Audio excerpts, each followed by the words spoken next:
So we did subduction, we did transform.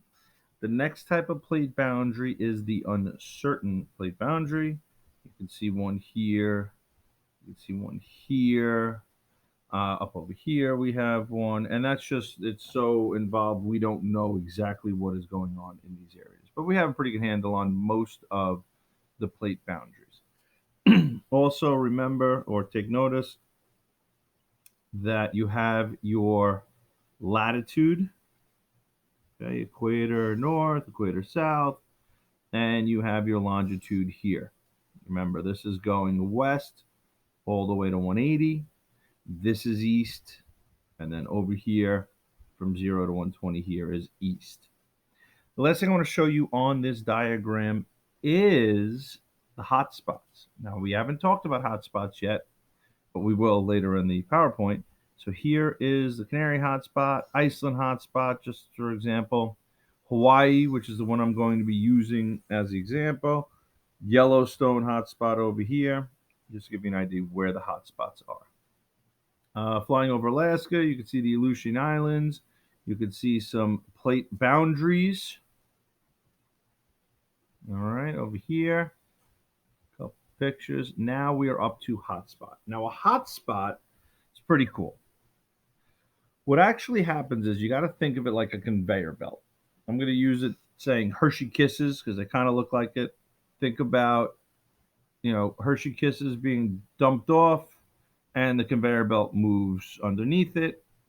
And then the next Hershey Kiss is formed, conveyor belt moves, and the next Hershey Kiss is formed. Instead of that Hershey Kiss being dropped from the top, imagine it being pushed up from the bottom. And that's exactly what a hotspot is.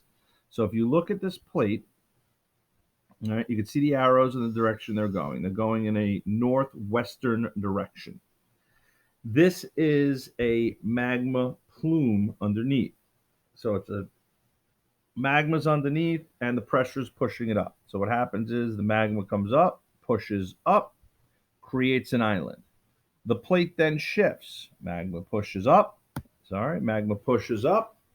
creates an island. The plate moves again. Magma pushes up and again. So if you look, it actually tells you the ages here. Kauai is the oldest.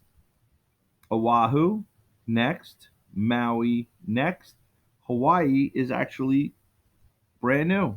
It's still being formed. So what's actually happening is if you go to the islands, and this picture will show it to you, here's Hawaii, 0.5 to 0 million years ago. That's because it's still forming.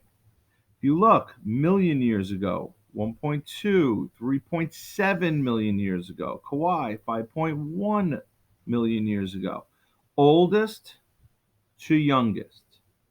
All right, so if you get an example like this, you look at it, you know that the plate is going to be going in this northwest direction because the youngest is here and the oldest is all the way out here. And that's it. That's what a hotspot is. Plate moves, magma forms, and it shifts. All right, now we're going to talk about volcanoes. Very quick on volcanoes. We don't go into too much depth on them.